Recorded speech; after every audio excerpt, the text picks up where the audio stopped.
Hello વિદ્યાર્થી મિત્રો, છેલ્લે આપણે આંકડાકીય માહિતીનું મહત્ત્વ શું છે એ સમજ્યા હતા. આજે આપણે આંકડાકીય માહિતીની આકૃતિ અને આલેખમાં રજૂઆત કેવી રીતે કરીએ એ સમજશું.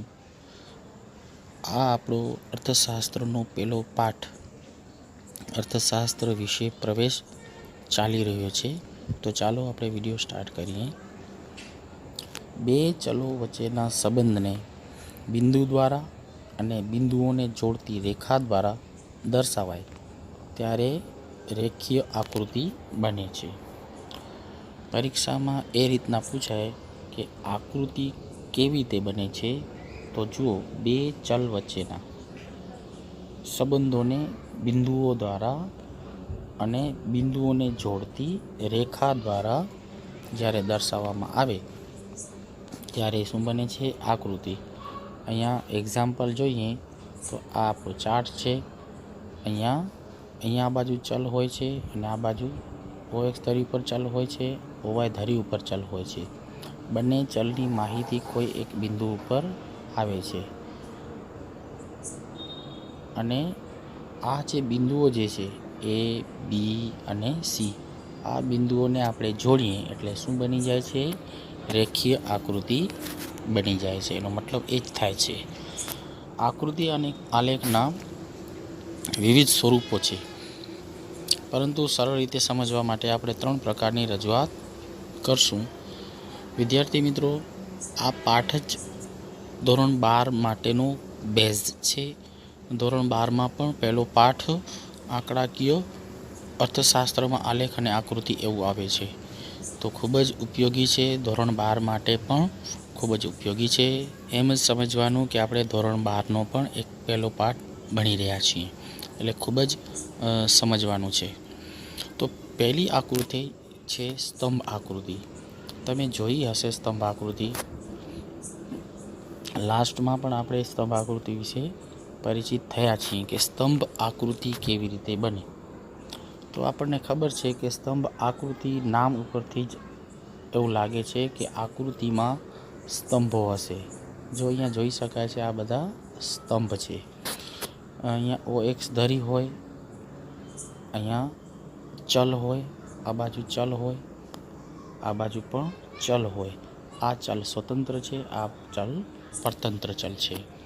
તો આપણે આકૃતિને જોઈને ખબર પડી જાય કે આને સ્તંભ આકૃતિ કહેવાય. તો સમજીએ તો OX ધરી પર સ્વતંત્ર ચલ, OY ધરી પર પરતંત્ર ચલ. અહીંયા દેખાય છે OX ધરી ઉપર આપણે ચલ લીધું છે. આ બાજુ OX ધરી ઉપર હંમેશા સ્વતંત્ર ચલ હશે.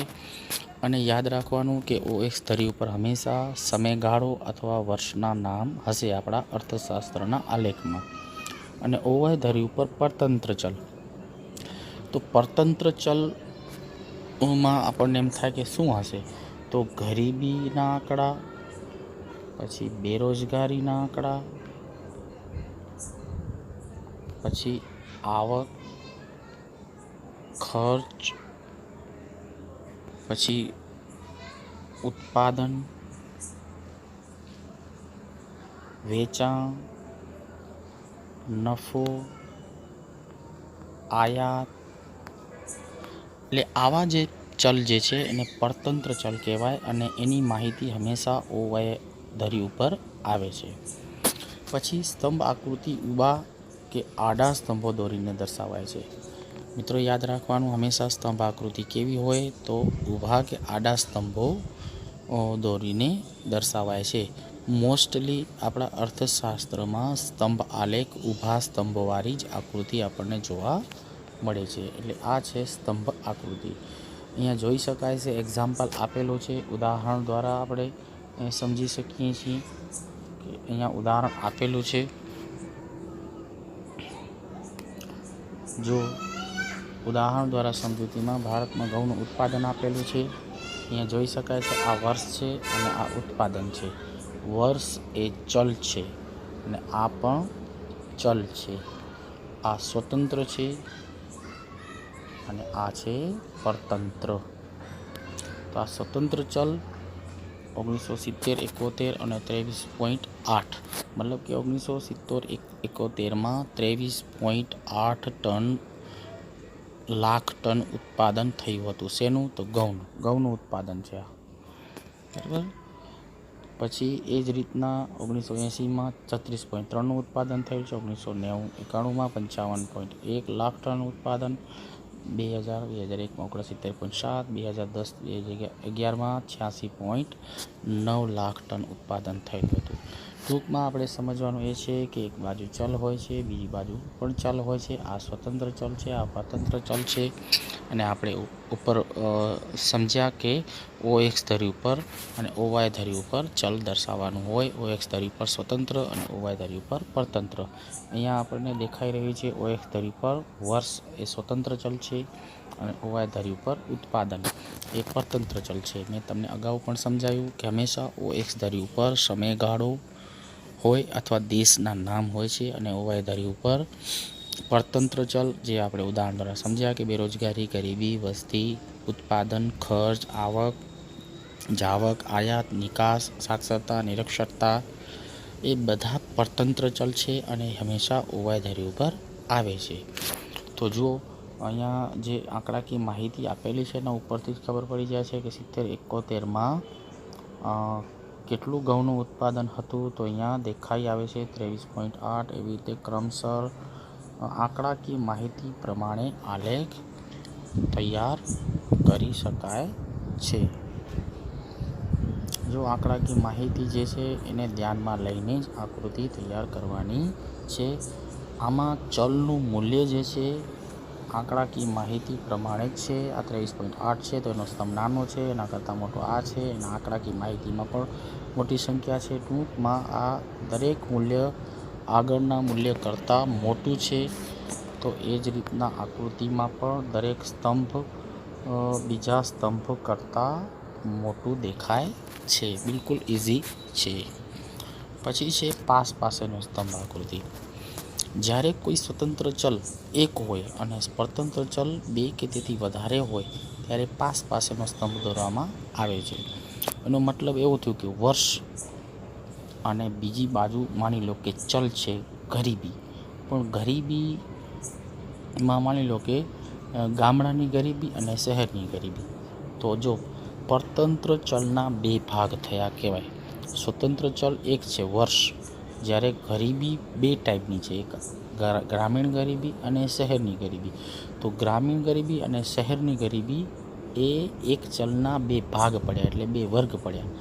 તો જ્યારે કોઈ ચલના 2 વર્ગ થતા હોય તો એ વર્ગ 2 પાસેના સ્તંભ દોરવામાં આવે છે. એવી જ રીતે એક વર્ષની અંદર સાક્ષરતા છે, પણ એ સાક્ષરતાના 2 ભાગ છે, એક પુરુષ સાક્ષરતા અને બીજી બાજુ સ્ત્રી સાક્ષરતા. તો એ સાક્ષરતાના 2 ભાગ પડ્યા એટલે પુરુષ સ્ત્રી, એટલે એ પાસેનો સ્તંભ આવે છે. બરાબર, આપણે ઉદાહરણ દ્વારા સમજીએ તો જુઓ અહીંયા એ જ આપેલું છે કે ગુજરાતમાં સાક્ષરતા અથવા અક્ષર જ્ઞાનનું પ્રમાણ. તો અહીંયા જુઓ અક્ષર જ્ઞાન છે, વર્ષ એ એક ચલ છે, સ્વતંત્ર ચલ. જ્યારે આ જે છે અક્ષર જ્ઞાન જે છે એ પરતંત્ર ચલ છે, પણ પરતંત્ર ચલમાં એના 2 ભાગ પડ્યા છે, પુરુષની સાક્ષરતા અને સ્ત્રીની સાક્ષરતા. મતલબ કે એક ચલના 2 ભાગ પડ્યા છે, પુરુષ સાક્ષરતા અને સ્ત્રી સાક્ષરતા. તો આ બંનેના પાસેના સ્તંભ આવે. અને જો આપણે ત્રણેય ભેગું દર્શાવવું હોય કે પુરુષ સ્ત્રી બંનેની ભેગી સાક્ષરતા એટલે કે કુલ સાક્ષરતા, તો એ 3 સ્તંભ થઈ જશે એક સાથે. એટલે એ એક ચલના ભાગ છે એટલે એ પાસે આવે. દરેક સ્તંભ જે છે બીજા સ્તંભને અડીને હશે, ટચ થયેલા હશે. તો એવી આકૃતિ પાસેની સ્તંભ આકૃતિ કહેવામાં આવે છે. જો અહીંયા આકૃતિ આપેલી છે નીચે આપણે સમજી શકીએ છીએ કે જો એક બાજુ અહીંયા ચલ છે વર્ષનું, અહીંયા દેખાય છે વર્ષ છે, અને અહીંયા છે સાક્ષરતા. પણ સાક્ષરતા કોની છે? સ્ત્રીની છે, પુરુષની છે અને કુલ એટલે કે બંનેની ભેગી. તો પહેલો સ્તંભ જે છે એ શું છે? તો અહીંયા જો આપણે સ્કેલ પણ આપેલું છે ઉપર દેખાય છે કે અહીંયા પુરુષની સાક્ષરતા માટેની નિશાની, સ્ત્રી સાક્ષરતા બિલકુલ બ્લેન્ક, અને અને કુલ સાક્ષરતા ક્રોસ કરેલી લાઈન છે. તો આનો મતલબ એવો છે કે દરેક સ્તંભની સિમ્બોલ ઉપર સ્કેલમાં આપેલું છે. અને આ બાજુ પ્રમાણમાં પણ આપેલું છે કે OX ધરી ઉપર શું છે તો વર્ષ સ્વતંત્ર ચલ, અને OY ધરી ઉપર શું છે તો એ પણ સ્વતંત્ર ચલ છે. પણ એમાં જે આંકડા જે છે 1 સેન્ટીમીટર બરાબર કેટલા ટકા તો 10%. બરાબર, જે આકૃતિમાં આપણને દેખાય છે કે આ 10-10 જે છે 10-10 વચ્ચેનું અંતર જે છે એ શું છે તો ટકા છે. 10-10% વધતા જાય છે. ટૂંકમાં આ 30% છે, આ 20% છે, આ 50% છે, આ 60% છે. બરાબર, તો એ આંકડાકીય માહિતી ઉપરથી જુદા જુદા સ્તંભો બનાવી શકાય છે. પણ એક ચલના વધુ ભાગ હોય તો એ પાસેની સ્તંભ આકૃતિ તૈયાર થાય છે. બરાબર, તો આ બધા સ્તંભ જે છે એ પરતંત્ર ચલના છે, મતલબ કે સાક્ષરતાના છે. એક પુરુષ સાક્ષરતા છે, એક સ્ત્રી સાક્ષરતા છે અને એક કુલ સાક્ષરતા છે.